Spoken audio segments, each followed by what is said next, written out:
ప్రముఖ క్రికెటర్ షమి ఈ మధ్యనే చాలా తిప్పలు పడ్డారు తన కుటుంబం నుంచి వచ్చినటువంటి ఇబ్బందులతో. బట్ తన ఆ కసినంత బంతి మీద చూపించారు. ఆ బంతితో ఎదురుగుండా ఉన్నటువంటి వికెట్లో తన శత్రువును చూసుకున్నారు. ఆ ఇంపాక్ట్ వరుసబెట్టి వికెట్లు తీస్తూ రికార్డుల మీద రికార్డులు సాధిస్తున్నారు కసితో. అంటే ఒక బ్యాట్స్మెన్కి ఇంటి సమస్యలు ఎక్కువైతే కసి కొద్దీ బాధ వదిలిపెడతాడు.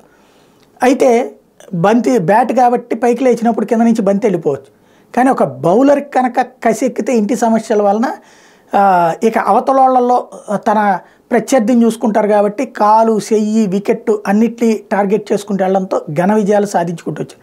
ఇప్పుడు ఆ షమీని ఈ దఫా ఎన్నికల్లో నిలబెట్టడానికి భారతీయ జనతా పార్టీ సిద్ధపడుతోంది. భారతీయ జనతా పార్టీలో ఆయన చేరబోతున్నాడు అన్నటువంటిది ప్రధానంగా వినబడుతున్నటువంటి విషయం. మహమ్మద్ షమీ లోక్సభ ఎన్నికల్లో పోటీ చేసే అవకాశం ఉందన్నటువంటి మాట వినబడుతుంది. వెస్ట్ బెంగాల్ నుంచి తనని పోటీకి నిలబెట్టేటటువంటి అవకాశం ఉంది అని చెప్తున్నారు.